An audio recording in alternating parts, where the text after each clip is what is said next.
Ito ang ating filling sa kidbey. Minced meat siya. Tapos na maraming sibuyas. I-mix ko yan sila pagka naluto na yung minced meat natin.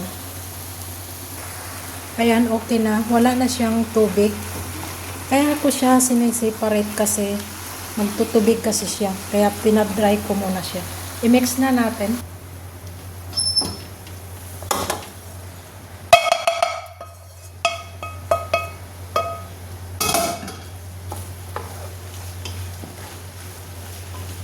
Ayan, pag na-mix na ng maayos, palamigin lang natin at gagawin na natin yung ano niya, yung bulgur.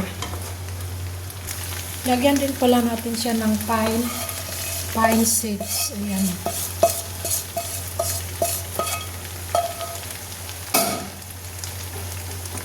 Ayan, okay na to. Palamigin na lang natin.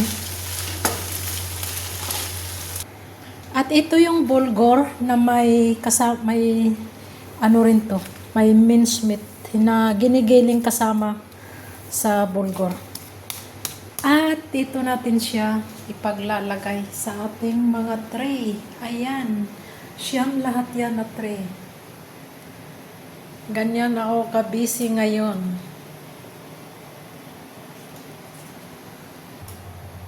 Ganituhin ko lang siya, guys.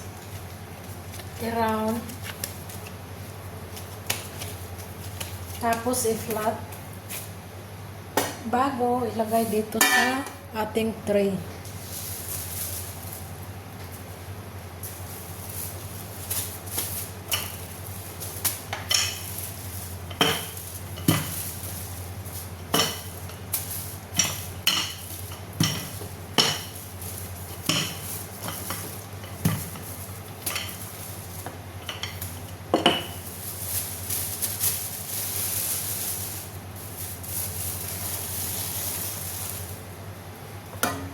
Ayan, ganyan lang.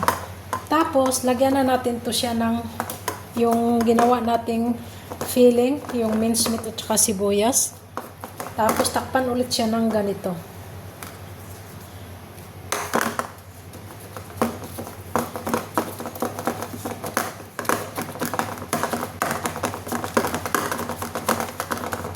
Ayan. Oh.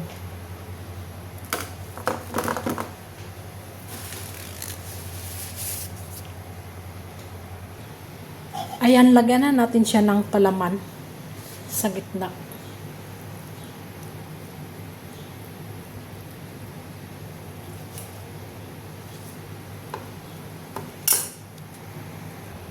Ayan, takpan na natin siya.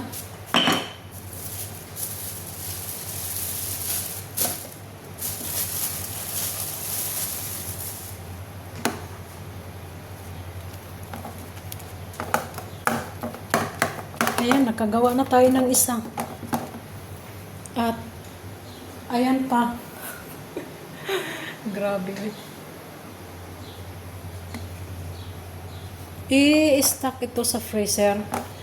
At saka, pag gusto nilang kumain ng ganito, i-oven pa pala to. Ayan, i-stack sa freezer. Pag gusto nila, di maglabas na lang. Lutuin ng mga mga less than 1 hour. Sa mahina lang apoy. Ayan, ganyan lang. Thank you for watching. Bye-bye.